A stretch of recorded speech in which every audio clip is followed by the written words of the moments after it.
Hello everyone, welcome to the new world with IITian thinking. आज हम अपने chemical bonding के GMN अप्रैल शिफ्ट के लिए जो पेपर होने वाला है उसके 25 मोस्ट एक्सपेक्टेड क्वेश्चन हम देखने वाले हैं। तो केमिकल बॉन्डिंग में क्या क्या डिफरेंट वैरायटी के क्वेश्चन आपके एग्जाम में बन सकते हैं, उन सारे वैरायटीज़ को डिस्कस करेंगे जो आपको GMN 25 अप्रैल में दिख सकता है। तो हम 25 मोस्ट एक्सपेक्टेड क्वेश्चन को यहाँ डिस्कशन करने वाले हैं। तो स्टार्ट करते हैं अपने पहले क्वेश्चन से। तो हमारा पहला क्वेश्चन है, number of compound with lone pair of electron with one lone pair of electron. कितने? One lone pair of electron on central atom amongst. हमें कितने? 1 2 3 4 5 6 7 7 मॉलिक्यूल दे दिया हुआ है और पूछ रहा है कितने ऐसे कंपाउंड है जिसमें एक लोन पेयर पाया जाएगा। ये हमारा सवाल है। आई होप आपको सवाल समझ में आ गया होगा। तो इसका स्ट्रक्चर का आइडिया होना चाहिए, बिना स्ट्रक्चर के आप नहीं बता सकते।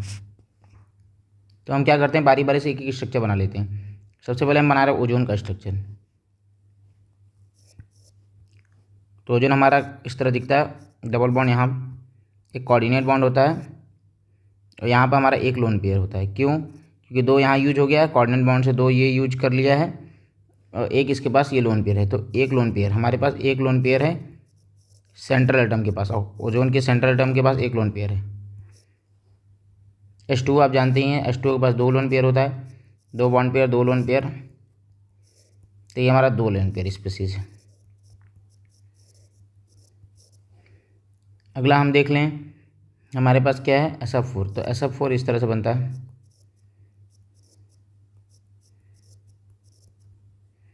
सीसा शेप का होता है, एक लोन पेयर होता है, चार बॉन्ड पेयर एक लोन पेयर। यहाँ एक लोन पेयर SF4 में पाया जाएगा।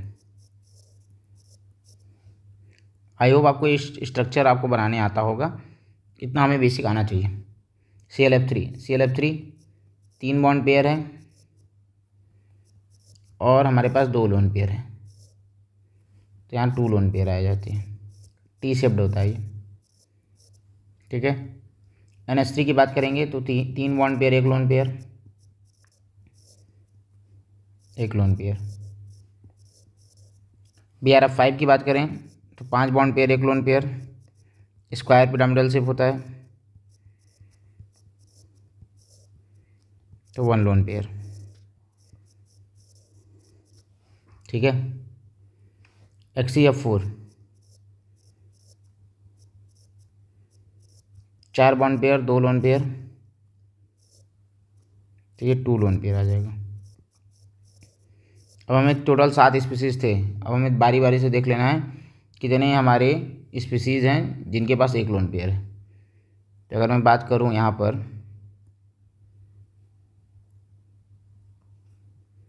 तो ओजोन के पास एक लोन पेयर है, इसके पास दो है, इसके पास SF4 के पास एक लोन पेयर है, अमोनिया के पास एक लोन पेयर है और BrF5 के पास एक लोन पेयर है। तो लोन पेयर जिसके पास वन लोन पेयर वाले स्पीसीज कितने हैं? 4।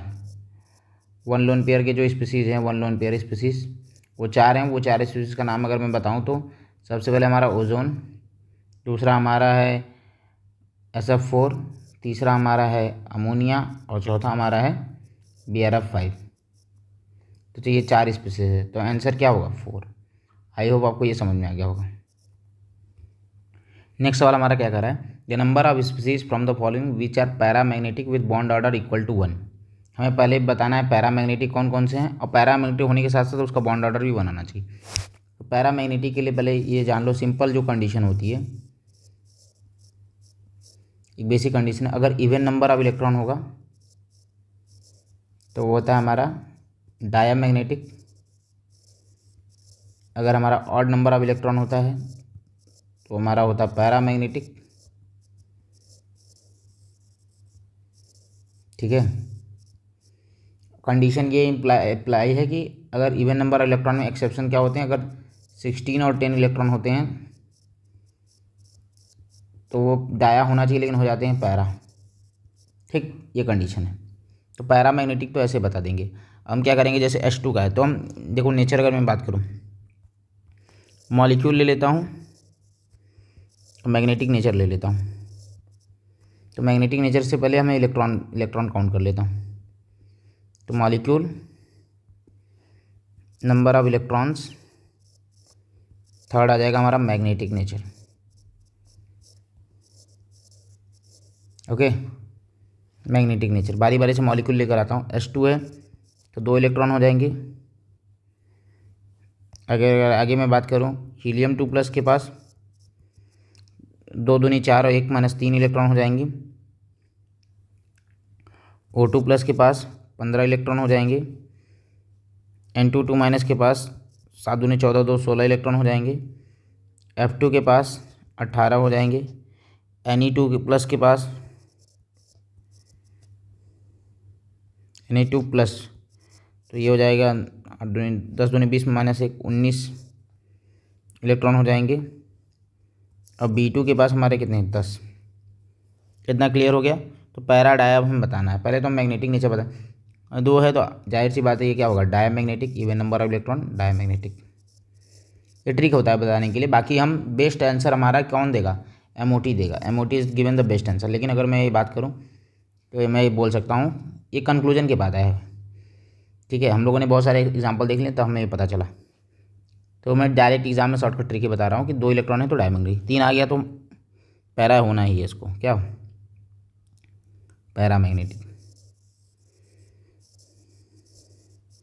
15 वाला पैरामैग्नेटिक। 16 होना चाहिए क्या 16 क्या होना चाहिए डायमैग्नेटिक। लेकिन 16 पे क्या बोला था 16 और 10 रहेंगे तो पैरा हो जाएंगे। तो यहाँ पर ये क्या हो जाएगा पैरामैग्नेटिक। 18 हमारा डायमैग्नेटिक हो जाएगा। 19 तो हमें बताइए ये क्या होगा पैरामैग्नेटिक। और 10 भी होना चाहिए डाया लेकिन हो जाएगा पैरामैग्नेटिक। यहाँ स्पिन मिक्सिंग और अलाउड नॉट अलाउड का कॉन्सेप्ट आता है। तो हमें अब यहाँ से देखकर हमें तो ये पता चल गया है कि हमारे 2 स्पीसीज़ हमारे डायमैग्नेटिक हैं। बाकी 1 2 3 2 5 स्पीसीज़ हमारे पैरामैग्नेटिक है। तो 5 स्पीसीज़ में पैरामैग्नेटिक तो हो गया लेकिन हमें बताना है इन 5 स्पीसीज़ में किसका बॉन्ड ऑर्डर जो होगा 1 के बराबर होगा। तो अब हम कैलकुलेट करते हैं बॉन्ड ऑर्डर। तो बॉन्ड ऑर्डर के लिए फॉर्मूला तो ये होता है 1/2 NB - NA। इससे हम बता सकते हैं बॉन्ड ऑर्डर। अगर मैं बात करूँ H2 का जब इस फॉर्मूले से हम लगाएंगे σ1s2 σ*1s2 से तो हमारा जो ये आ जाएगा H2 का बॉन्ड ऑर्डर आ जाएगा 2 इलेक्ट्रॉन है बॉन्डिंग में ही आएगा। H2 का क्या होगा σ1s2 तो 2 - 0 बॉन्ड ऑर्डर 1 आ जाएगा। लेकिन हमें इसका देखना नहीं हम पहले क्या करते हैं बॉन्ड ऑर्डर ही निकाले थे। इसका बॉन्ड ऑर्डर 1 आएगा। He2+ का जो बॉन्ड ऑर्डर आएगा सॉल्व करने पर आएगा हीलियम 2+ मतलब क्या हो जाएगी मतलब 3 इलेक्ट्रॉन हो जाएंगे। इसका बॉन्ड ऑर्डर सॉल्व करने में आएगा 0.5। O2+ का बॉन्ड ऑर्डर आएगा हमारा 2.5। N2- का बॉन्ड ऑर्डर 2 आएगा। F2 का बॉन्ड ऑर्डर 1 आएगा। और Ne2+ का बॉन्ड ऑर्डर अगर मैं निकालूंगा तो वो आता है 0.5 और हमारा B2 का आता है 1। तो हमें ये बस पता होना चाहिए B2 वाला एग्जाम्पल और लोगों को याद रहता है B2 पैरामैग्नेटिक होता है और बॉन्ड ऑर्डर 1 होता है कि वो B2 सिंगल बॉन्ड बनाता है। ये पता होगा तब पर कर लेंगे। बाकी इसके ट्रिक भी होते हैं बॉन्ड ऑर्डर के लिए। हमें पता होता है कि जिस नंबर ऑफ इलेक्ट्रॉन अगर मेरे पास पता हो अगर 14 है तो 14 13 12 11 10 15 16 17 18। तो 14 के लिए बॉन्ड ऑर्डर 3 13 के लिए 2.5 12 के लिए 2 11 के लिए 1.5 10 के लिए 1 15 के लिए 2.5 16 के लिए 2 17 के लिए 1.5 और 18 के लिए 1। ठीक है ये हमारा बॉन्ड ऑर्डर की वैल्यू। तो इस कॉन्सेप्ट से भी हम बॉन्ड ऑर्डर निकाल सकते हैं। तो यहाँ से अगर मैं देखूँ तो एक ही स्पीसीज है जिसमें पैरामैग्नेटिक भी है और बॉन्ड ऑर्डर इक्वल टू 1 है तो इसका आंसर क्या आ जाएगा 1 आ जाएगा। आई होप आपको ये कॉन्सेप्ट समझ में आ गया हो। ये कॉन्सेप्ट से काफ़ी क्वेश्चन आते रहते हैं paramagnetic diamagnetic and bond order. ये बहुत इंपॉर्टेंट क्वेश्चन और बेस्ट एक्सप्लेनेशन इसका MOT होता है। नेक्स्ट क्वेश्चन है करा है the total number of molecule with 0 dipole moment among CH4। तो हमें इसमें कुछ चीज़ें पता होनी चाहिए। जैसे परफेक्टली टेट्राहेड्रल मॉलिक्यूल में सिमेट्री के कारण वो क्या हो जाएगा डायपोल मोमेंट। जो डायपोल मोमेंट होता है उसको वेक्टोरली हम लोग एडिशन करते हैं। डायपोल मोमेंट हम लोग क्या वेक्टर समेशन करते हैं। वेक्टर समेशन होता है और जो डायपोल मोमेंट का डायरेक्शन होता है मोर इलेक्ट्रोनिगेटिव एटम की तरफ होता है। नोट करके लिखना डायरेक्शन ऑफ डायपोल मोमेंट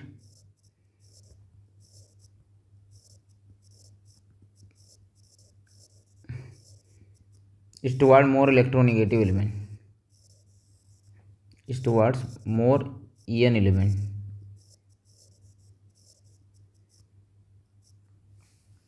ठीक है हम बारी बारी से एग्जांपल सब देख लेते हैं। जैसे अगर मैं बात करूँ CH4 की, तो CH4 होता है परफेक्टली टेट्राहेड्रल मॉलिक्यूल।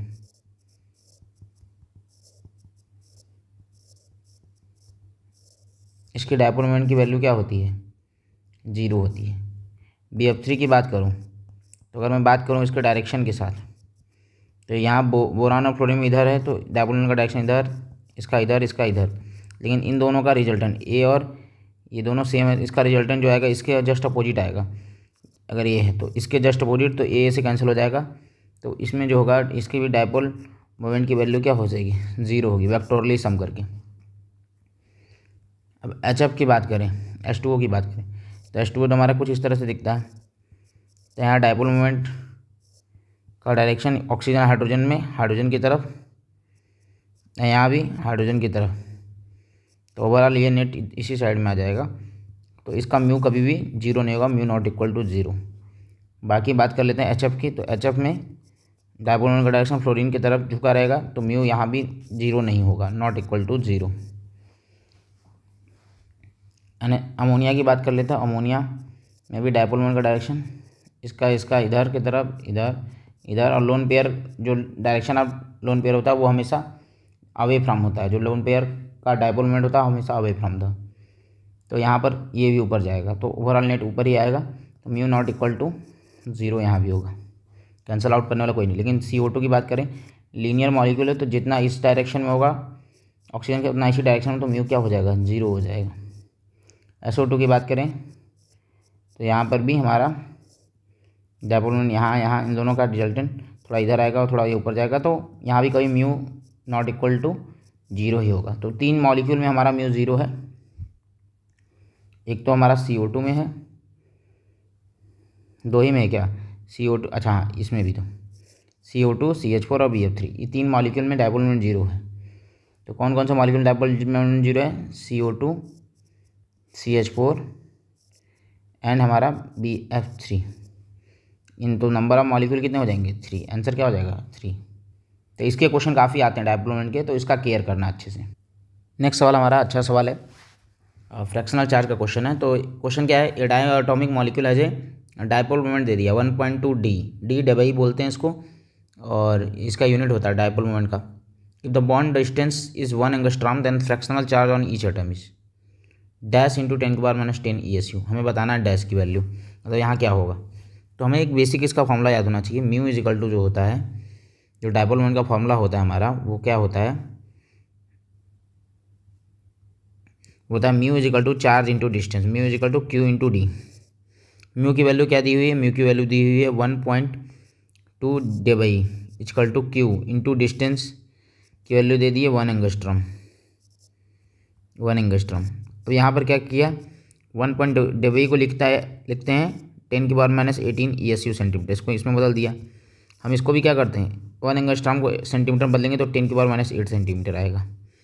तो जब यहाँ से Q की वैल्यू निकालूंगा तो 1.2 into 10⁻18 ESU centimetre upon 10⁻8 ESU, 10⁻8 centimetre. तो यहाँ से 10⁻- सेंटीमीटर चला जाएगा, 10⁻8 से इसको काटेंगे तो यह आ जाएगा 1.2 इंटू 10⁻10 ESU।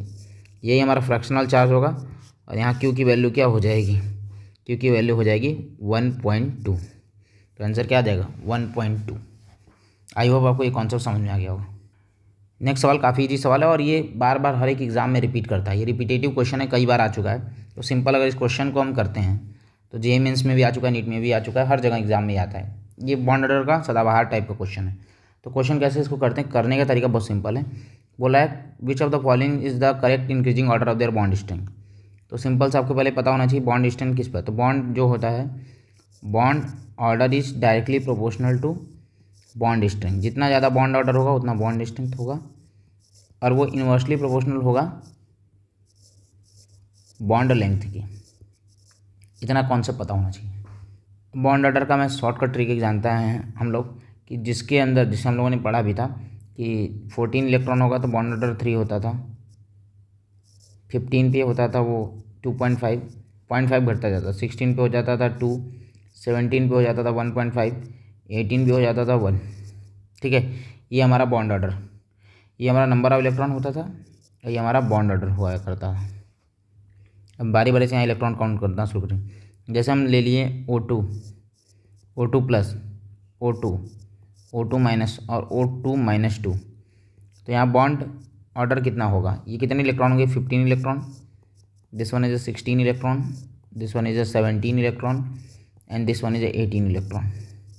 तो 15 इलेक्ट्रॉन के लिए बॉन्ड ऑर्डर क्या आ रहा है, 2.5, 16 के लिए 2, 17 के लिए 2.5 और 1.5 और 18 के लिए 1। तो हमें पता है ना कि सबसे ज़्यादा बॉन्ड ऑर्डर इसका है, तो बॉन्ड स्ट्रेंथ सबसे ज़्यादा इसका ही होगा। तो होगा सबसे ज़्यादा O2 plus, then O2, then O2 minus, then O2-2। ये हमारा होगा बॉन्ड स्ट्रेंथ का order. This is a bond strength order.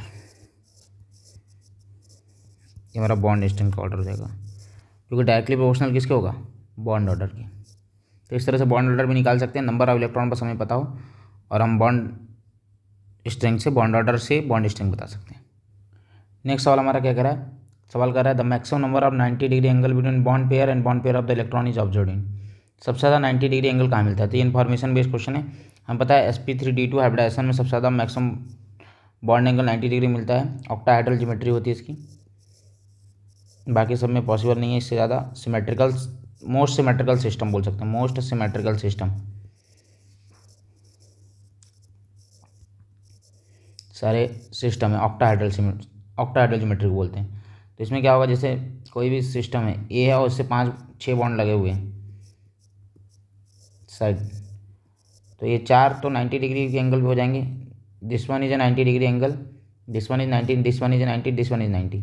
और ये समझ लो ये ऊपर है और एक नीचे है, तो ये सबके साथ पूरे 5 के साथ 90 डिग्री और ये पूरे 5 के साथ, पूरे 4 के साथ 90 डिग्री। तो ऊपर ऊपर वाले भी, तो ये आपस में 90 डिग्री और ये इसके परपेंडिकुलर है, एक ऊपर है एक नीचे है, ठीक है। 4 प्लेन में है, एक ऊपर एक नीचे, तो वो 4 तो आपस में बनाएंगे 90 4 एंगल, और ये ऊपर बाकी सबके साथ 90 और ये नीचे सबके साथ 90, तो 6 बॉन्ड एंगल जो होंगे वो 90 डिग्री पे प्रेजेंट होंगे। तो मैक्सिमम इसी में होगा, बाकी सब में हो नहीं पाएगा, ठीक है। नेक्स्ट क्वेश्चन है, बोला the correct order of bond angle. तो बॉन्ड एंगल का आइडिया में होना चाहिए। तो अगर मैं बोलूँ तो सबसे ज़्यादा तो हमारा होगा BF3, क्योंकि BF3 में जो होगा मॉलिक्यूल 120 डिग्री के एंगल पे होता है। सारे मॉलिक्यूल, सारे बोरान और फ्लोरीन के बीच जो ये BFF के बीच का एंगल बनेगा 120 डिग्री, तो यहाँ 120 डिग्री होता है। उसके बाद हमारा होता है SiH4, परफेक्टली टेट्राहेड्रल होता है, 109 डिग्री 28 मिनट, 109 डिग्री के आसपास। अमोनिया होगा, उसका बॉन्ड एंगल होता है, बॉन्ड पेयर रिपल्सन कारक घट जाता है, तो ये एंगल 107 डिग्री। और H2S ड्रैगो मॉलिक्यूल के कैटेगरी में आता है, इसका bond angle nearly 90 degree, 92 degree के आसपास होता है, ठीक है। तो सबसे ज़्यादा BF3, फिर SiH4, फिर NH3 और H2S, इस तरह होगा। इंक्रीजिंग ऑर्डर में बताना है तो इस तरह से उल्टा हो जाएगा। तो ऑप्शन यहाँ से हमारा ये option is the correct answer, ये ऑप्शन इसका करेक्ट आंसर हो जाएगा, ठीक है। तो परफेक्टली टेट्राहेड्रल 109, ये क्या टेट्राहेड्रल था, ज्योमेट्री टेट्राहेड्रल, ये भी ज्योमेट्री टेट्राहेड्रल। इसमें हाइब्रिडाइजेशन ज़्यादा नहीं निकालते हैं, ड्रैगो मॉलिक्यूल है। यहाँ पर ट्राइगोनल प्लेनर, तो ट्राइगोनल प्लेनर का 120 डिग्री एंगल, टेट्राहेड्रल का 109 होना चाहिए, लेकिन यहाँ पर bond pair lone pair repulsion के कारण ये बॉन्ड एंगल डिक्रीज कर जाता है, बॉन्ड एंगल डिक्रीज, और यहाँ होता है 92 डिग्री के आसपास, ठीक है। तो ऑप्शन ए इसका करेक्ट आंसर हो जाएगा। नेक्स्ट सवाल हमारा क्या कर रहा है, bond order of NO is 2.5, ठीक है। बॉन्ड ऑर्डर NO का क्या दिया हुआ है, 2.5। हमें पता है NO का नंबर ऑफ इलेक्ट्रॉन, अगर मैं बात करूँ तो क्या होना चाहिए, 15 इलेक्ट्रॉन है तो 2.5, सही बात है, वही आएगा ही, हम लोगों ने पढ़ लिया था कि 15 के लिए 2.5, जब NO प्लस होगा तो 14 हो जाएगा और उसके लिए 3 दिया है, तो ये बात तो सही है, ठीक है। ये बॉन्ड ऑर्डर बोला, which of the following statement is true for this two species. तो NO 15 है, ऑड इलेक्ट्रॉन है, तो ऑड इलेक्ट्रॉन ये तो पक्का है कि ये हमारा क्या होगा, पैरामैग्नेटिक, और ये हमारा NO3+3 है, 14 इलेक्ट्रॉन इवन इलेक्ट्रॉन है, तो डायमैग्नेटिक होगा।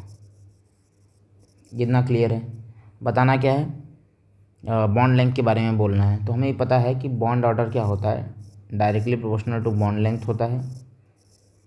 Bond order directly bond distance होता है और inversely proportional to bond length होगा। तो जिसका बॉन्ड ऑर्डर ज़्यादा होगा, जैसे जिसका बॉन्ड ऑर्डर ज़्यादा उसका बॉन्ड लेंथ कम, ये कॉन्सेप्ट लगेगा। तो बॉन्ड ऑर्डर किसका ज़्यादा है, बॉन्ड ऑर्डर है NO+ का ज़्यादा है, तो उसका बॉन्ड लेंथ कम होगा। तो NO बॉन्ड लेंथ हम यहाँ से कर सकते हैं NO is greater than NO+। अब इसी ऑप्शन में मैच कर लेना है। तो बोला है bond length NO+ is equal to that in the NO+, ये गलत है। Bond length in NO is greater than NO+, सही है ये। बॉन्ड लेंथ इन NO+ ज़्यादा होगा, नहीं, गलत है। बॉन्ड लेंथ गलत। तो हमारा सबसे सही ऑप्शन क्या हो जाएगा, option B. Option B is the correct answer, कि जो NO का बॉन्ड लेंथ होगा वो ज़्यादा होगा एज़ कम्पेयर टू NO+। क्यों, इसका बॉन्ड ऑर्डर ज़्यादा है, इसका बॉन्ड लेंथ कम होगा, इसका बॉन्ड ऑर्डर उससे कम है तो इसका बॉन्ड लेंथ ज़्यादा होगा। ये कॉन्सेप्ट से क्वेश्चन सॉल्व हो जाएगा। आई होप आपको ये कॉन्सेप्ट समझ में आ गया हो कि बॉन्ड ऑर्डर से bond order directly proportional to bond strength होता है और inversely proportional to bond length होता है। तो जिसका बॉन्ड ऑर्डर ज़्यादा उसका बॉन्ड लेंथ कम। नेक्स्ट सवाल हमारा कर रहा है the charge per size ratio of cation determine its polarising power which one of the following represent the increasing order of the polarising power of the cationic species. तो जो ये polarising power होता है वो कौन एक्सप्लेन करता है, वो फजान रूल के द्वारा एक्सप्लेन किया, फजान रूल। और फजान रूल क्या कहता है, फजान रूल कहता है फॉर कटायन के लिए इसका अलग रूल है और अनायन के अलग। तो फॉर कटायन के लिए, फॉर कटायन ये बोलता है फजान रूल कि smaller the size and higher the charge, smaller the size and higher the charge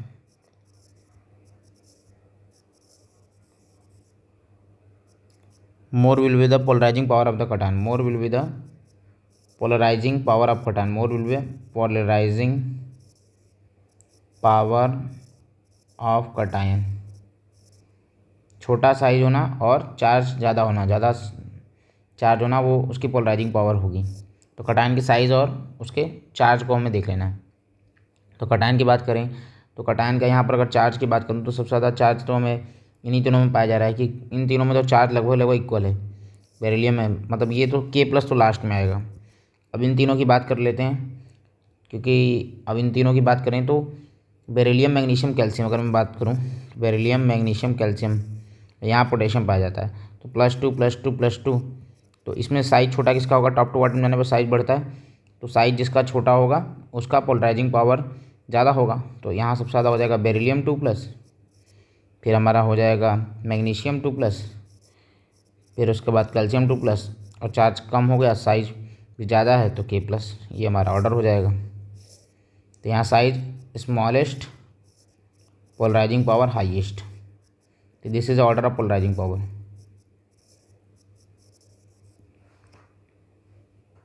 next सवाल हमारा क्या करा है, which of the following conversion involve change in both shape and hybridisation, किसमें शेप और हाइब्रिडाइजेशन दोनों बदल रहा है। तो सबका बारी बारी से कन्वर्जन देख लेते हैं। तो पहला अगर मैं बात करूँ H2O से H3O+ की, अगर मैं H2O की बात करूँ तो इस तरह से दिखता है, 2 bond pair, 2 lone pair, hydronium ion positive, 1 lone pair. तो हाइब्रिडाइजेशन क्या हो जाएगा इसका भी sp3 और इसका भी sp3 हो जाएगा। हाइब्रिडाइजेशन तो सेम है, लेकिन अगर शेप की बात करें, ये दिस इज हाइब्रिडाइजेशन। अगर मैं शेप की बात करूँ तो शेप इसका होगा V shaped, 3 bond pair, 1 loan, इसका हो जाएगा पिरामिडल शेप। तो शेप तो चेंज हो रहा है लेकिन हाइब्रिडाइजेशन से रिटेन। तो हाइब्रिडाइजेशन बिहेवियर क्या हो गया, रिटेन, हाइब्रिडाइजेशन रिटेन, शेप का बिहेवियर क्या होगा, शेप चेंज हो गया, लेकिन दोनों चेंज होना चाहिए। सेकंड अगर मैं बात करूँ, मैं बात कर रहा हूँ BF3 से BF4- की, तो ये इस तरह से दिखेगा।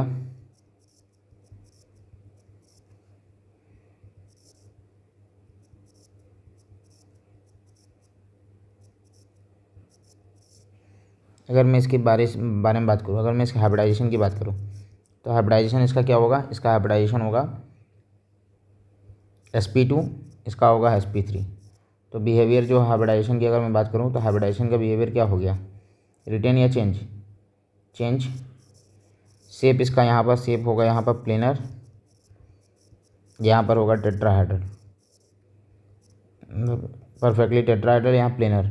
तो यहाँ क्या हो गया, यहाँ शेप भी हमारा चेंज हो गया। तो आंसर तो हमारा ये होने वाला है। बाकी ऑप्शन देख लेने हैं कि वो क्यों नहीं है। जैसे अगर मैं थर्ड ऑप्शन देखूँ CH4 एंड C2H6, तो दोनों की अगर मैं बात करूँ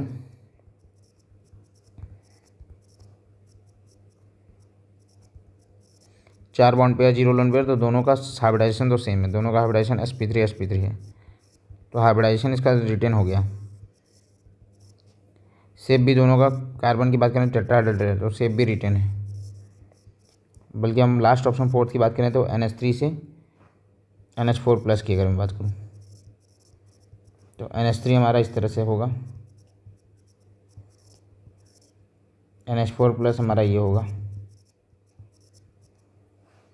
अगर यहाँ भी हाइब्रिडाइजेशन की बात करें तो यहाँ भी हाइब्रिडाइजेशन क्या हो रहा है, हाइब्रिडाइजेशन sp3, यहाँ भी sp3, तो हाइब्रिडाइजेशन तो रिटेन हो गया और शेप चेंज हो जाएगा। शेप यहाँ पर प्लेनर पिरामिडल और यहाँ पर है टेट्राहेड्रल। यहाँ पर शेप क्या हो जाएगा, मतलब शेप हमारा क्या हो गया, चेंज हो गया। लेकिन कहाँ पर दोनों चेंज हो रहा है, तो हाइब्रिडाइजेशन शेप यहाँ पर दोनों चेंज हो रहा है, तो ऑप्शन बी इसका क्या हो जाएगा, करेक्ट आंसर हो जाएगा ऑप्शन बी। आई होप आपको ये कॉन्सेप्ट समझ में आ गया होगा। नेक्स्ट सवाल हमारा कह रहा है which of the following are isostructural pair. सब किस इसमें से कौन आइसो स्ट्रक्चरल पेयर है, मतलब सेम शेप किसका दिख रहा है, किसका शेप सेम है। तो वो स्ट्रक्चर बनाना पड़ेगा तभी बता पाएंगे। जैसे सल्फेट आयन है, तो सल्फेट का अगर स्ट्रक्चर बना तो इस तरह से बनता है,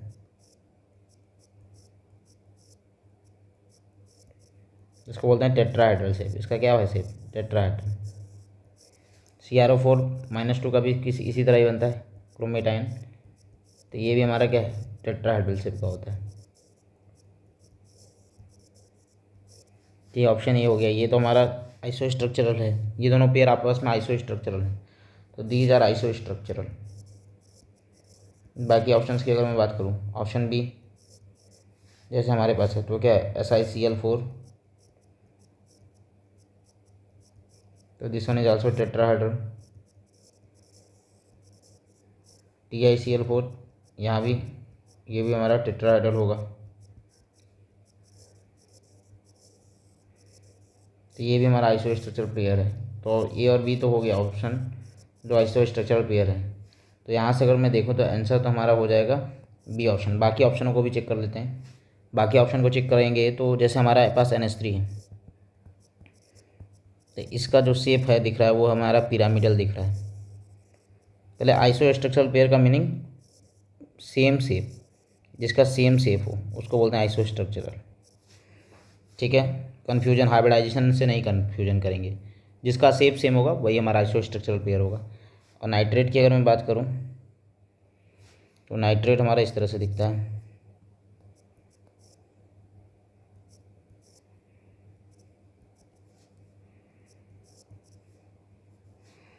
NO3-। नाइट्रेट हमारा क्या है, इसका शेप हमारा है ट्राइगोनल प्लेनर। तो ये हमारा हो गया अमोनिया और नाइट्रेट। तो ऑप्शन सी हो गया। अगर ऑप्शन डी की बात करूँ तो मैं ऑप्शन डी ये BCl थे NBrCl थे, तो BCl थे इस तरह से कुछ दिखता है।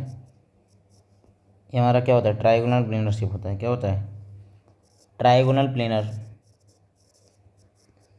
BrCl3 हमारा क्या होगा, 3 बॉन्ड पेयर 1 लोन पेयर वाला, 2 लोन पेयर होगा ना। BrCl3 3 bond pair 2 lone pair, इसका शेप कुछ इस तरह दिखेगा।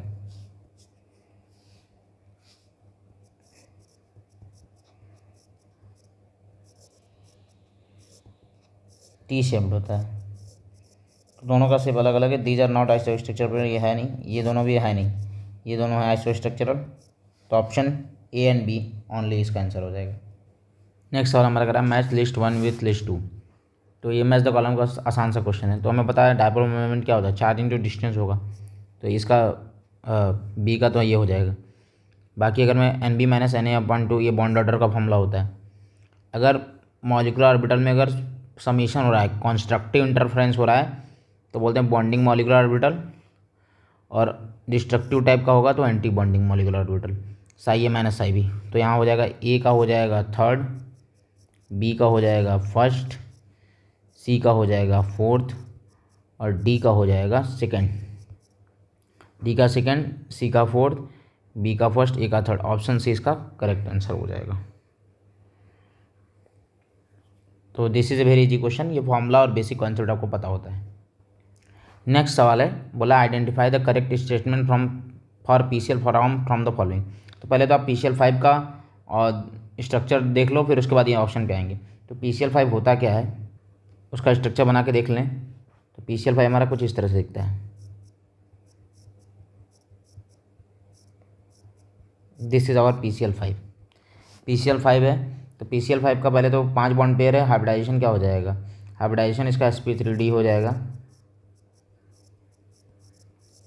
ज्योमेट्री और शेप बराबर होगा, कोई लोन पेयर है नहीं तो ज्योमेट्री स्लैश शेप क्या हो जाएगा, ज्योमेट्री और शेप इसका होता है, वो होता है हमारा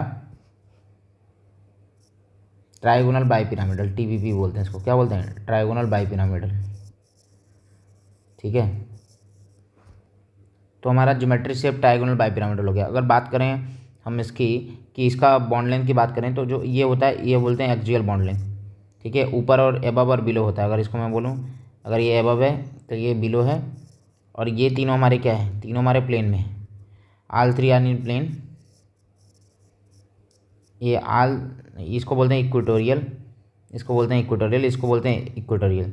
ये दोनों तुम्हारे एक्सियल हैं और ये तीनों क्या हैं, इक्वेटोरियल है। और जो ये एक्सियल बॉन्ड होता है, जो अबव और बिलो एक्सियल बॉन्ड होता है, तो एक्सियल बॉन्ड का बॉन्ड लेंथ ज़्यादा होता है। Axial bond length is greater then equatorial bond length, ये हमें पता होना चाहिए। ठीक है, एक्सियल बॉन्ड बड़ा होगा इक्वेटोरियल। तो अगर मैं बॉन्ड स्ट्रॉन्ग की बात करूँ तो एक्सियल जो होगा वीकर होगा, बॉन्ड वीकर बॉन्ड स्ट्रेंथ होगा, और इक्वेटोरियल का बॉन्ड क्योंकि बड़ा बॉन्ड है तो तोड़ना आसान होगा। इक्वेटोरियल बॉन्ड जो होगा वो स्ट्रॉन्गर बॉन्ड उसको बोल सकते हैं, स्ट्रॉन्गर बॉन्ड। ये कॉन्सेप्ट हम लगा के बस कर लेंगे। तो इतना हमें इन्फॉर्मेशन पता चल गया। ठीक है, अब बात करते हैं ऑप्शंस की, कौन सा ऑप्शन इनमें से इनकरेक्ट है। तो अगर मैं पहले ऑप्शन की बात करूँ, in this molecule orbital of phosphorus are undergo assume to be undergo sp3d hybridisation. ये बात सही है, एकदम सही है। This is A correct statement.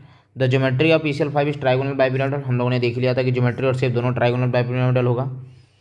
बोला है PCl5 has 2 axial bonds stronger than 3 equatorial bond. PCl5 के पास 2 एक्सियल बॉन्ड है, 3 इक्वेटोरियल बॉन्ड है। ये बात तो सही है, लेकिन ये बोल रहा है कि एक्सियल बॉन्ड स्ट्रॉन्गर है, नहीं एक्सियल बॉन्ड वीकर होता है, क्योंकि बॉन्ड लेंथ बड़ा तो वीकर बॉन्ड होगा। तो this is a wrong statement. Next statement कर रहा है the 3 equatorial bond of PCl5 line in plane. हाँ, जो इक्वेटोरियल बॉन्ड होते हैं वो प्लेन में लाई करते हैं, तो ये बात भी सही है। तो गलत हमारा ये है, हमें बताना है गलत ही स्टेटमेंट, तो ऑप्शन सी इसके हिसाब से करेक्ट आंसर हो जाएगा। नेक्स्ट सवाल हमारा करा है which of the following hydrogen bond is in strongest. इनमें से कौन सा हाइड्रोजन बॉन्ड स्ट्रॉन्गेस्ट है। तो अगर मैं बात करूँ तो जितना ज़्यादा इलेक्ट्रोनिगेटिविटी का डिफरेंस होता है, greater the difference between electronegativity of bonded atom, जितना ज़्यादा इलेक्ट्रोनिगेटिविटी का डिफरेंस होगा उस बॉन्डेड एटम पे, उतना ही ज़्यादा स्ट्रॉन्गर विल द बॉन्ड, उतना ज़्यादा स्ट्रॉन्ग बॉन्ड बनेगा।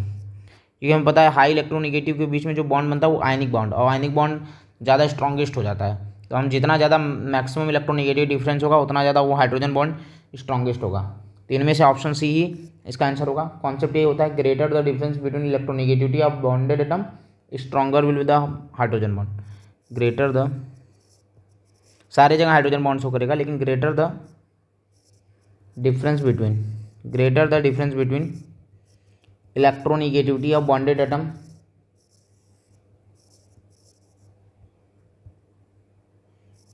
stronger will the hydrogen bond form, stronger will be the hydrogen bond form। ये नोट करके हमारा पॉइंट है, ऑप्शन सी इसका आंसर हो जाएगा। नेक्स्ट सवाल हमारा बोला है स्टेबिलिटी ऑफ स्पीसीज। हमें तीन स्पीसीज के बीच का स्टेबिलिटी बताना है, Li2, Li2 प्लस और Li2 माइनस के बीच में, Li2, Li2 प्लस और Li2 माइनस, इन तीनों के बारे में बताना है। तो इसका जो बेस्ट एक्सप्लेनेशन देता है वो MOT देता है। कैसे देगा, अगर Li2 का अगर मैं बताऊं तो टोटल 6 इलेक्ट्रॉन, Li2 प्लस में 5 इलेक्ट्रॉन, Li2 माइनस में 7 इलेक्ट्रॉन। अगर मैं बारी बारी से इसका कॉन्फ़िगरेशन करूं तो अगर मैं यहाँ निकालूँ बॉन्ड ऑर्डर की वैल्यू निकाल लूँ, तो अगर मैं इसमें कॉन्फ़िगरेशन, तो ये होगा sigma 1s2, sigma star 1s2 and sigma 2s2।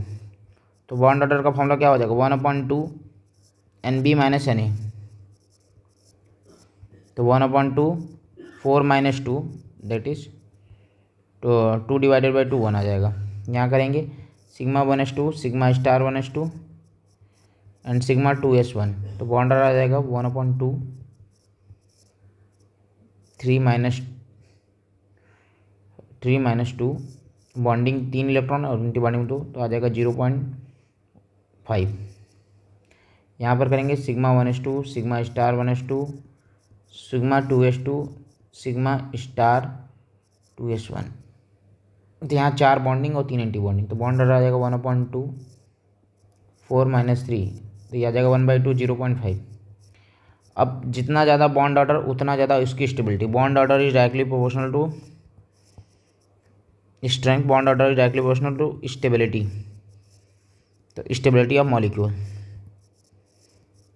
अब सबसे ज़्यादा तो यहाँ हो जाएगा Li2, इसमें कोई डाउट नहीं है। तो ऑप्शन बी, यहाँ से हम ये कह सकते हैं कि ऑप्शन बी इसका बेस्ट आंसर हो जाएगा। लेकिन बाकी कोई बात करें, अगर बाकी इन दोनों में बात करें कौन ज़्यादा होगा, तो Li2+ में अगर मैं जब बॉन्ड ऑर्डर सेम हो जाता है, इफ बॉन्ड ऑर्डर सेम,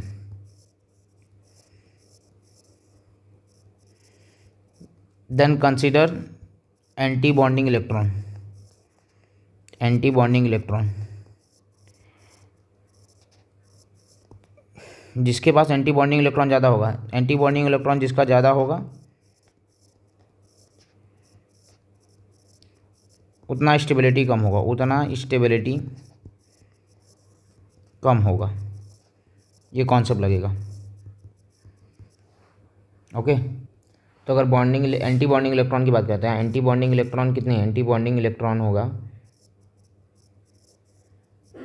2 और यहाँ एंटी बॉन्डिंग इलेक्ट्रॉन होगा 3। तो जहाँ ज़्यादा एंटी बॉन्डिंग इलेक्ट्रॉन होगा वो ज़्यादा अनस्टेबल होगा, तो Li2+ यहाँ ज़्यादा stable as compare to Li2-। तो ये हमारा स्टेबिलिटी का ऑर्डर हो जाएगा। तो सबसे ज़्यादा Li2+ एंड फिर Li2-। ऑप्शन बी इसका करेक्ट आंसर।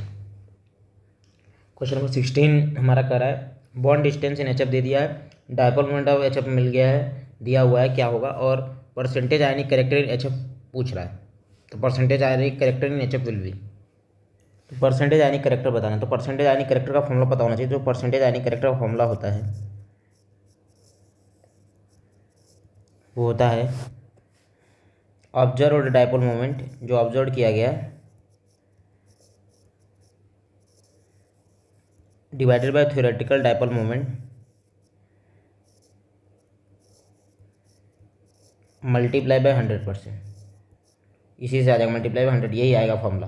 तो हमें दिया क्या क्या दिया, हमें ऑब्जर्व डायपोल मोमेंट की वैल्यू दे दी है। ऑब्जर्व डायपोल मोमेंट वो दे दिया है 6.104 इंटू 10⁻30, ठीक है, जो भी हमारा कूलम्ब मीटर इस तरह से दे दिया।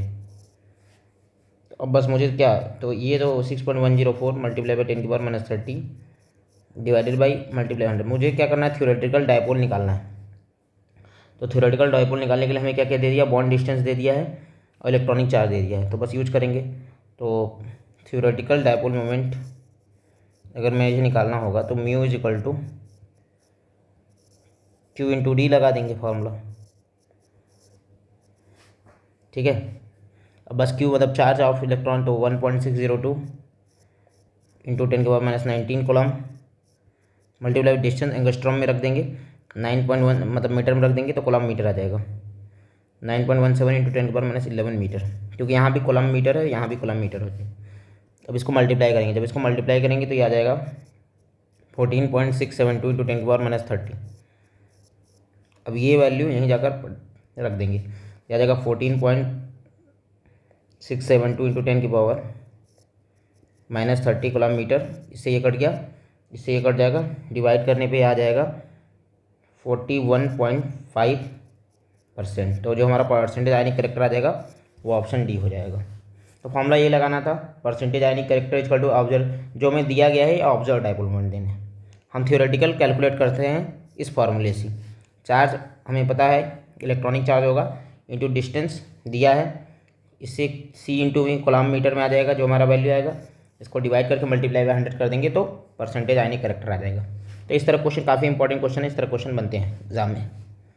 नेक्स्ट सवाल हमारा क्या करा, identify the species having 1 pi bond and maximum number of canonical form. मतलब सबसे ज़्यादा किस में कैनोनिकल मतलब रेजोनेटिंग स्ट्रक्चर किस में सबसे ज़्यादा होगा और किस में एक ही पाई बॉन्ड होगा। अगर मैं स्ट्रक्चर बनाऊँ तब हमारा क्लियर हो जाएगा। जैसे SO3 का स्ट्रक्चर इस तरह बनता है, O2 का स्ट्रक्चर इस तरह बनता है, SO2 का स्ट्रक्चर इस तरह बनता है, ठीक है, और कार्बोनेट आयन का स्ट्रक्चर इस तरह से बनता है, ठीक है। तो SO3 में कितने पाई बॉन्ड होंगे? SO3 में 3 पाई बॉन्ड होंगे। O2 में कितने पाई बॉन्ड होंगे? 1 पाई बॉन्ड होगा। SO2 में सल्फर डाइऑक्साइड, इसमें हमारा पाई बॉन्ड 2 पाई बॉन्ड है, और कार्बोनेट आयन में 1 पाई बॉन्ड है, ठीक है। बाकी सिग्मा तो 3 pi bond, 1 pi bond, 2 pi bond, 1 पाई, तो 2 स्ट्रक्चर में 1 पाई बॉन्ड है। तो 2 ऑप्शन तो पहले एलिमिनेट हो गए, SO3 और SO2। अब इन दोनों में बताना है किस में कैनोनिकल फॉर्म बनाया जाता है। तो देखो यहाँ कैनोनिकल 3 कैनोनिकल स्ट्रक्चर बन जाएंगे बारी बारी से, लेकिन यहाँ पर क्या है canonical structure? Double single double, resonance. Canonical मतलब रेजोनेंस फॉर्म। तो किस में रेजोनेंस होगा? इसमें होगा रेजोनेंस किस तरह से होगा? CO minus double bond O minus. पहला तो ये था CO माइनस O माइनस, जैसे कराएं रेजोनेंस ये आ गया, एक स्ट्रक्चर ये हो गया। फिर अगला क्या होगा? ये यहाँ जाएगा, ये यहाँ जाएगा, डबल बॉन्ड O माइनस, और ये हमारा क्या हो जाएगा? O minus. तो एक बार हमारा अगर मैं बात करूँ स्टार 1 2 3, तो एक बार स्टार 3 के बीच में, एक बार स्टार 2 के बीच में, एक बार स्टार 1 के बीच में हमारा क्या है? Double bond. तो ये 3 कैनोनिकल फॉर्म्स यहाँ बनेंगे। तो मैक्सिमम हमारा कैनोनिकल फॉर्म और 1 pi bond, option D is the correct answer. Next सवाल काफ़ी इंपॉर्टेंट क्वेश्चन है और बार बार रिपीट कर चुका है। बोल रहा है according to molecular orbital theory species among the following that does not exist. ये इसमें से कौन मॉलिक्यूल एग्जिस्ट नहीं करेगा? तो सिंपल सा है इस कॉन्सेप्ट को एग्जिस्ट। जब भी क्वेश्चन है मॉलिक्यूल डज नॉट एग्जिस्ट, तो मॉलिक्यूल के बीच में बॉन्ड नहीं है, मतलब bond order of the molecule is zero. Bond order of molecule will be zero. जिसका बॉन्ड ऑर्डर जीरो आएगा वो मॉलिक्यूल एग्जिस्ट नहीं करेगा, ठीक है। जब तक बॉन्ड नहीं बनेगा मॉलिक्यूल कैसे बनेगा? तो अगर O2 2 माइनस के बॉन्ड ऑर्डर की वैल्यू की बात करूँ तो इसकी बॉन्ड ऑर्डर की वैल्यू होती है 1, तो इसमें बॉन्ड ऑर्डर जीरो होने वाला नहीं है, तो यहाँ नहीं होगा। हीलियम 2 माइनस की बात करूँ तो इसमें 5 इलेक्ट्रॉन होंगे। अगर मैं बॉन्ड ऑर्डर की बात करूँ तो 0.5 आता है। बेरिलियम 2 में बॉन्ड ऑर्डर हमारा 0 आता है, और हीलियम 2 प्लस में हमारा बॉन्ड ऑर्डर ये भी 0.5 आएगा, ठीक है। हीलियम 2 यहाँ पर है, 2 यहाँ है, हीलियम 2 प्लस, ठीक है। तो अब देख लो किसमें बॉन्ड ऑर्डर 0? बेरिलियम 2। कैसे बॉन्ड ऑर्डर 0 हुआ? टोटल इलेक्ट्रॉन बेरिलियम में कितने होगा? Be2 में 4 एटॉमिक नंबर 8 इलेक्ट्रॉन, तो 8 इलेक्ट्रॉन हो जाएंगे। तो sigma 1s2, sigma star 1s2, sigma 2s2, sigma star 2s2। अगर नंबर ऑफ बॉन्डिंग इलेक्ट्रॉन की बात करूँ तो 4, number of anti bonding electron की बात करूँ तो 4। तो बॉन्ड ऑर्डर का फॉर्मूला क्या होगा? 1/2 NB माइनस NA, तो 1/2 4 माइनस 4 दैट इज 0। तो बॉन्ड ऑर्डर क्या आ जाएगा? 0। तो ऑप्शन क्या हो जाएगा? ऑप्शन हमारा Be2 हो जाएगा आंसर। तो इसका बॉन्ड ऑर्डर 0 होता है। नेक्स्ट सवाल कह रहा है इन 3 स्पीसीज को कंसिडर करना है और बताना कौन सा ऑप्शन सही है। तो आइसो इलेक्ट्रॉनिक और स्ट्रक्चर के बारे में पूछ रहा था। हम सबसे पहले तो इसको काउंट कर लेते हैं। जैसे CH4 की मैं बात करूँ, NH4 प्लस की बात करूँ और BH4 माइनस की बात करूँ, अगर इलेक्ट्रॉन काउंट करूँगा तो कार्बन में 6, इसमें 4, टोटल 10 इलेक्ट्रॉन। यहाँ 7 + 4 - 1, यहाँ भी क्या आ जाएगा? 10। यहाँ 5 + 4 + 1 हो जाएगा 10। तो सब में 10 इलेक्ट्रॉन है। इसमें भी 10 इलेक्ट्रॉन, इसमें भी 10, इसमें 10, तीनों स्पीसीज में 10 इलेक्ट्रॉन है। तो ये all 3 species are isoelectronic, यहाँ से हम कर सकते हैं all 3 species are isoelectronic. तीनों के तीनों स्पीसीज क्या है? आइसो इलेक्ट्रॉनिक है। इतना क्लियर हो गया। अब अगला स्टेटमेंट हमें बात करना है क्या? स्ट्रक्चर के बारे में। तो CH4 हमारा क्या होता है? टेट्राहेड्रल। NH4 प्लस हमारा क्या हो जाएगा? टेट्राहेड्रल। और BH4 माइनस भी हमारा क्या होता है? टेट्राहेड्रल होता है। तो सारे के सारे टेट्राहेड्रल भी हैं, तो they are isoelectronic as well as tetrahedral. तो बोला आइसो इलेक्ट्रॉनिक है लेकिन केवल 2 ही टेट्राहेड्रल नहीं, आइसो इलेक्ट्रॉनिक है नाल है टेट्राहेड्रल स्ट्रक्चर, ये सही है। ओनली 2 आर आइसो इलेक्ट्रॉनिक, नहीं, सारे के सारे आइसो इलेक्ट्रॉनिक है। ओनली 2 आर आइसो, ये भी गलत है, तो सारे गलत हैं। ऑप्शन बी हमारा सही है, तो option B is the correct answer. Next सवाल हमारा है ground state electronic configuration of valence shell electronic molecule इस तरह से रिटर्न है, बॉन्ड ऑर्डर निकालना है। तो इसको अगर मैं थोड़ा सा आपको मतलब समझाऊँ, के का मतलब होता है sigma 1s2 sigma star 1s2, 4 electron की बात कर रहे हैं। तो अगर मैं इसको पूरी तरह खोल दूँ तो ये हो जाएगा सिग्मा 1s2, के का मतलब सिग्मा स्टार 1s2, बाकी जो लिखा है उसी को लिखता हूँ, sigma 2s2 sigma star 2s2 पाई 2px2 पाई 2py2 sigma 2pz2, energy order बढ़ता हुआ है। अगर मैं इसमें बॉन्ड ऑर्डर निकालूँ तो बॉन्ड ऑर्डर का फॉर्मूला होगा 1/2 NB माइनस NA, हाफ। अगर मैं बॉन्डिंग इलेक्ट्रॉन की काउंट करूँ तो बॉन्डिंग इलेक्ट्रॉन जो होंगे वो कितने होंगे, 2, 2 4, 2 6, 2 8, 2 10। और एंटी बॉन्डिंग इलेक्ट्रॉन कितने होंगे, एंटी बॉन्डिंग 2, 2 4, तो 10 - 4, तो 1/2 मल्टीप्लाई बाई 6, तो बॉन्ड ऑर्डर क्या आ जाएगा 3। तो ऑप्शन बी इसका करेक्ट आंसर हो जाएगा, बॉन्ड ऑर्डर 3 N2 मॉलिक्यूल का। तो कभी कभी बॉन्ड ऑर्डर इस तरह के फॉर्म है, तो के से कन्फ्यूज नहीं होना, वो sigma 1s2 sigma star 1s2 को रिप्रेजेंट कर रहा है। नेक्स्ट सवाल हमारा करा विच of the following statement is not correct for sigma and pi bond. तो अगर मैं बात करूँ sigma and pi bond between 2 carbon, और 2 कार्बन एटम है, इसके बीच में सिग्मा है और एक के बीच में एक पाई बॉन्ड है, सिग्मा तो हो गई। तो एक चीज़ तो हमें पता है कि जो सिग्मा बॉन्ड होता है वो स्ट्रॉन्गर होता है पाई बॉन्ड से, sigma bond is stronger than pi bond, more stronger. लेकिन अब अगर मैं सिंगल बॉन्ड बोलूँ तो सिंगल बॉन्ड से ज़्यादा स्ट्रॉन्ग कौन सा होगा, डबल बॉन्ड ज़्यादा स्ट्रॉन्ग है। Single bond is more stronger, single bond is less stronger, और डबल बॉन्ड ज़्यादा स्ट्रॉन्गर होगा। तो इतना तो कंफर्म बात हो गई, डबल बॉन्ड हमारा ज़्यादा stronger as compare to single bond, ये हमारा बेसिक कॉन्सेप्ट है। तो अगर मैं इतना कॉन्सेप्ट हमें पता होना चाहिए। बाकी अगर हम ऑप्शंस को देख लेंगे तो हमें पता चल जाएगा। बोला sigma bond is stronger than A pi bond, ये करेक्ट स्टेटमेंट, हमें बताना है कौन सा नॉट करेक्ट है, ठीक है। बाकी ये ऑप्शन की बात करेंगे तो यहाँ एनर्जी की बात किया, इसको भी बाद में बात करते हैं। बाकी ऑप्शन को देख, free rotation of atom about sigma bond is allowed but not in case of pi bond. हाँ, इसमें फ्री रोटेशन सिंगल बॉन्ड के अबाउट फ्री रोटेशन हो सकता है, यहाँ फ्री रोटेशन पॉसिबल होता है, और डबल बॉन्ड के about free rotation not possible, यहाँ फ्री रोटेशन नॉट पॉसिबल। ये बात तो सही है, ये क्लियर स्टेटमेंट है कि यहाँ फ्री रोटेशन, तो ये बात सही है, ये भी सही था। बाकी sigma bond determine the direction between carbon atom but a pi bond has no primary effect in this record, ये बात भी सही है कि सिग्मा बॉन्ड डायरेक्शन बताता है between the carbon atoms but a pi bond has no primary effect in this record, ये correct statement है। और अगर यही रॉन्ग होगा, sigma bond energy of sigma and pi bonds are of the order of 264 and 347 kilo joule per mole, कि अगर मैं sigma और पाई बॉन्ड की बात करूं तो सिग्मा पाई बॉन्ड की एनर्जी का ऑर्डर होगा 264 और 347, ठीक है। तो एक्चुअल में होता क्या है, जो सी सिंगल बॉन्ड होता है सिग्मा बॉन्ड, उसकी एनर्जी होती है 347 किलो जूल पर मोल, और डबल बॉन्ड की होती है 619, ठीक है। तो ये हमारा आंसर होगा। अगर मैं पाई बॉन्ड को इसको माइनस करके निकालूंगा तो ये नहीं आएगा, जो कि हमारा सिग्मा बॉन्ड की एनर्जी होती है 347, ठीक है। तो ये हमारा रॉन्ग स्टेटमेंट है, तो और हमें रॉन्ग पूछा है, तो ऑप्शन 20 का करेक्ट आंसर हो जाएगा। तो काफ़ी अच्छा क्वेश्चन है, इसके डाटा आपको आइडिया नहीं है तो इस क्वेश्चन को नहीं कर पाएंगे। नेक्स्ट क्वेश्चन बोला है correct order in which O bond length increases. तो हमें पता है कि हमें बस देखना है सिंगल बॉन्ड का बॉन्ड लेंथ ज़्यादा होता है और डबल बॉन्ड से, हमें ये बेसिक आइडिया होता है। हम क्या करेंगे, बॉन्ड ऑर्डर निकाल के क्वेश्चन को कर सकते हैं, या फिर हम इसका स्ट्रक्चर अगर हम इसका पता कर ले तो हमें बता सकते हैं। तो अगर स्ट्रक्चर में बनाऊँ, तो अगर मैं बनाऊँ O2 तो O2 इस तरह से डबल बॉन्ड बनेगा। अगर मैं बनाऊँ H2O2 तो H2O2 हमारा इस तरह से इसमें सिंगल बॉन्ड पाया जाता है। तो अगर यहाँ बॉन्ड ऑर्डर की बात करूँ, ऑक्सीजन के बीच का बॉन्ड ऑर्डर, हमें पता है bond order is inversely proportional to bond length, जिसका बॉन्ड ऑर्डर ज़्यादा उसका बॉन्ड लेंथ कम। H2O2 में बॉन्ड ऑर्डर, यहाँ O2 में 2, H2O2 में ऑक्सीजन के बीच में हमारा बॉन्ड ऑर्डर 1, और उसके बाद हमारा ओजोन हमारा इस तरह से दिखता है, ठीक है।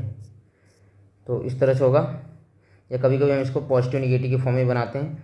तो अगर मैं एक बार इसके पास एक बार इसके बाद, तो बॉन्ड ऑर्डर इसका समथिंग 1.5 आएगा। तो बॉन्ड ऑर्डर का अगर मैं ऑर्डर देखूँ तो बॉन्ड ऑर्डर जो होगा उसका ऑर्डर होगा ये तो बॉन्ड लेंथ, बॉन्ड ऑर्डर का ऑर्डर ये हो जाएगा, तो बॉन्ड लेंथ का ऑर्डर ये हो जाएगा। तो सबसे ज़्यादा बॉन्ड लेंथ होगा H2O2 में, फिर ओजोन में, फिर हमारा O2 में। तो ऑप्शन डी यहाँ से करेक्ट आंसर हो जाएगा।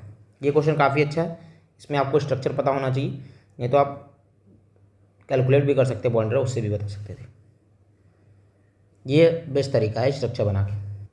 नेक्स्ट क्वेश्चन है maximum bond angle at nitrogen is present in each of the following. तो इसमें मैक्सिमम बॉन्ड एंगल की बात करना है, तो हमें NO2+ की, अगर मैं बात करूँ NO2+ की, तो हमें अगर इसमें बताएं, अगर इसके वैलेंस इलेक्ट्रॉन को काउंट करके भी हम निकालते थे कि क्या होगा इसका हाइब्रिडाइजेशन। तो अगर मैं इसकी बात करूँ तो आउटर मोस्ट सेल में अगर इसकी बात करूँ तो कितने हो जाएंगे 5, और इसमें 6 दूनी 12 -1, तो कितने हो जाएंगे 5 12 -17 1 16, 16 को 8 से डिवाइड कर देते थे, तो जो पूरा कट जाएगा तो वो क्या आ जाएगा 2 बॉन्ड पेयर। तो 2 बॉन्ड पेयर मतलब हाइब्रिडाइजेशन SP, तो SP हाइब्रिडाइजेशन मतलब बॉन्ड एंगल 180 डिग्री। NO3- की बात करें तो NO3- हमारा हमें पता ही है क्या हो जाएगा। नाइट्रोजन के पास कितने इलेक्ट्रॉन 5 आउटर मोस्ट में, 6 3 18 और 1 19, 24 इलेक्ट्रॉन। इसको 8 से डिवाइड कर देंगे तो आ जाएगा 8 3 24, तो 3 बॉन्ड पेयर, तो हाइब्रिडाइजेशन आ जाएगा SP2, बॉन्ड एंगल आ जाएगा 120 डिग्री। ठीक है। अब NO2 और NO2- की मैं बात करूँ तो NO2 की अगर मैं बात करूँ तो NO2 जो होता है ऑड इलेक्ट्रॉन स्पीसीज होता है, इसमें 5 यहाँ 16 यहाँ 21 इलेक्ट्रॉन है। ठीक है। तो यहाँ पर 2, अगर मैं बात करूँ 5 और 12 17 इलेक्ट्रॉन, तो यहाँ 2 बॉन्ड पेयर और 1 ऑड इलेक्ट्रॉन होगा, तो ये ऑड इलेक्ट्रॉन स्पीसीज होगी। इसका स्ट्रक्चर कुछ इस तरह से बनता है। ठीक है। तो यहाँ ऑड इलेक्ट्रॉन स्पीसीज होगा, इसका जो बॉन्ड एंगल होता है वो होता है बॉन्ड एंगल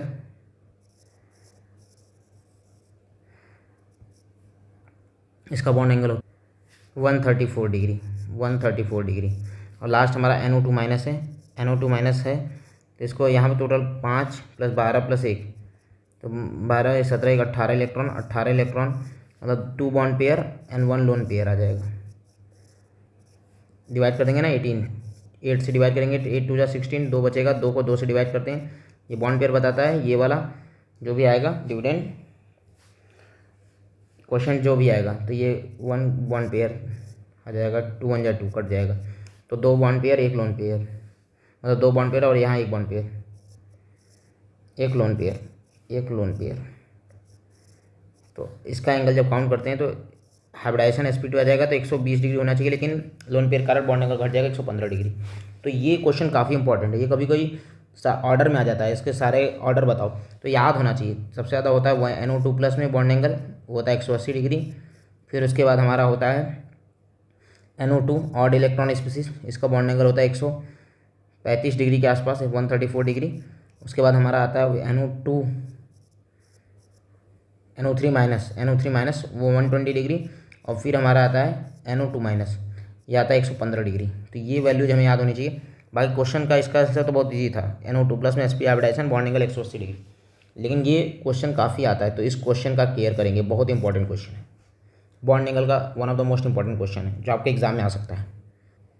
नेक्स्ट सवाल हमारा करा है, इन स्पीसीज को कंसिडर करके बताना इनमें से कौन सा स्टेटमेंट हमारा फॉल्स है। तो यहाँ पर बॉन्ड एंगल की बात कर रहा है, तो हम क्या करते हैं CH4 NH3 और वाटर में बॉन्ड एंगल बता देते हैं। तो CH4 हमारा टेट्राहेड्रल शेप होता है, NH3 हमारा पिरामिडल होता है, H2 हमारा V शेप्ड एंगुलर शेप होता है। अगर मैं इसकी हाइब्रिडाइजेशन की बात करूँ तो sp3 और sp3 हाइब्रिडाइजेशन हो गया। अगर मैं इसके जो शेप की बात करूँ तो शेप हमारा आएगा यहाँ टेट्राहेड्रल, यहाँ पिरामिडल और यहाँ पर एंगुलर शेप या V शेप्ड बोलते हैं। इसका अगर मैं बॉन्ड एंगल की बात करूँ तो बॉन्ड एंगल किसके हो, यहाँ पर इसके बीच में होगा, यहाँ CH4 है, CHH के बीच में होगा, तो जो एंगल होता है वो होता है 109 डिग्री। यहाँ HNH के बीच में एंगल जो होगा वो होगा 107। यहाँ OHH के बीच का जो एंगल होगा वो होगा 104 डिग्री के आसपास। तो ये डिग्री हमें याद होनी चाहिए। अब हम क्वेश्चन पे आते हैं, अब बताना है फॉल्स स्टेटमेंट। तो पहला सही है गलत पहले ये पता करें।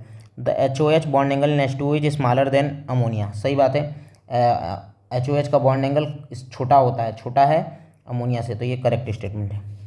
अगला statement, the SCH bond angle in CH4 is greater than NHH bond angle in ammonia, मतलब CH4 का जो बॉन्ड एंगल है वो बड़ा है NH3 के बॉन्ड, तो ये स्टेटमेंट भी सही है। ठीक है। फिर अगला, the SCH bond angle in CH4 NH3 bonding angle ammonia and H2O bonding angle H2O are all greater than 190 degree, ये बात भी सही है। तो ये तीनों स्टेटमेंट सही है। अब लास्ट स्टेटमेंट गलत होगा, बोला HOH bond angle in H2O is larger, नहीं, इसमें 104 डिग्री होता है और CH में बॉन्ड एंगल 109 डिग्री, ये ज़्यादा नहीं होता, ये ज़्यादा होता है। तो ये गलत स्टेटमेंट है और यही हमारा हमें गलत बताना है, तो ऑप्शन डी हमारा करेक्ट आंसर हो जाएगा। नेक्स्ट क्वेश्चन हमारा है गिवन बिलो, दो स्टेटमेंट दिया है, बताना है इसमें क्या होगा, choose the correct answer from the option given below. तो बोला है the boiling point of hydrides of the group 16 follow the other, मतलब H2O का बॉइलिंग पॉइंट होता है, फिर H2TE, फिर H2SC और फिर H2S, ये बॉइलिंग पॉइंट का ऑर्डर दिया है। ठीक है, तो बॉइलिंग पॉइंट दो चीज़ों पे डिपेंड करता है। बॉइलिंग पॉइंट एक तो होता है वंडर वाल फोर्स पे डिपेंड करता है, डायरेक्टली प्रोपोर्शनल टू मास। तो होना चाहिए था H2O का सबसे लास्ट में, लेकिन H2O का ज़्यादा होता है। क्यों? क्योंकि यहाँ हाइड्रोजन बॉन्डिंग पाई जाती है। H2O में क्या होती है? हाइड्रोजन बॉन्डिंग पाई जाती है। H2O दूसरे ऑक्सीजन मॉलिक्यूल के साथ इंटरेक्ट कर सकता है और यहाँ हाइड्रोजन बॉन्डिंग फॉर्म कर सकता है। तो due to hydrogen bonding, intermolecular hydrogen bonding in H2O, इसकी बॉइलिंग पॉइंट ज़्यादा हो जाती है। तो मास नहीं फैक्टर है, वंडर वाल फोर्स फैक्टर नहीं है, यहाँ हाइड्रोजन बॉन्डिंग भाई देखते हैं हम। ठीक है, तो ये ऑर्डर तो सही है। On the basis of the molecular mass H2O is expected to have lower boiling point. अगर molecular mass point of view से देखा जाए तो ये लोअर होना चाहिए molecular mass point of view से, लेकिन then the other member of the group, but due to the presence of extensive hydrogen bonding in H2O it has the higher boiling point. हाँ, H2O के पास extensive hydrogen bonding पाई जाती है, तो उसके कारण उसका बॉइलिंग पॉइंट हायर हो जाता है। हाँ, तो ये स्टेटमेंट भी सही है और स्टेटमेंट 2 भी सही है, मतलब एक तरह से रीजन जो भी है, तो ये रीजन भी सही है। स्टेटमेंट 1 और स्टेटमेंट 2 दोनों हमारा ट्रू है, both statement 1 and statement 2 are true. तो this is the correct answer. तो आज हम लोगों ने 25 डिफरेंट वैरायटी के क्वेश्चन डिस्कशन कर लिया और इसी तरह के वैरायटी क्वेश्चन आपको एग्जाम में देखने को मिल सकते हैं, तो आप उसके लिए रेडी रहिएगा। आई होप आपको ये समझ में आ गया होगा सारे कॉन्सेप्ट्स को। तो हम लोगों ने अपने 4th चैप्टर केमिकल बॉन्डिंग को भी डिस्कस कर लिया। इसके पहले हम लोगों ने 3 चैप्टर ऑलरेडी डिस्कस कर लिए। फर्स्ट हम लोगों ने mole concept, second atomic structure, third periodic table और हमारा 4th चैप्टर है केमिकल बॉन्डिंग। हम लोगों ने चारों चैप्टर के 25 मोस्ट इंपॉर्टेंट क्वेश्चन डिस्कशन कर लिए। 20 मार्च तक हम सारे के सारे चैप्टरों का 25 मोस्ट इंपॉर्टेंट क्वेश्चन डिस्कशन कर लेंगे। उसके बाद हमारा टारगेट रहेगा कि हम 10 मॉडल JEE मेन पेपर ले आएंगे 21 से 31 मार्च तक, और 1, 2, 3 अप्रैल को हम लोग आपको टॉप 100 क्वेश्चन ऑफ इनऑर्गेनिक और फिजिकल दे देंगे। तो ये आपके परफॉर्मेंस को एकदम बूस्ट कर देगा। तो आप इसे बने रहिए हमारे इस चैनल पर और इसको सारे वीडियोस को पूरा कवर कर लीजिए, ताकि आप अपने JEE मेंस 25 अप्रैल जो है 2025 अप्रैल को अच्छे से दे पाएँ। Thank you.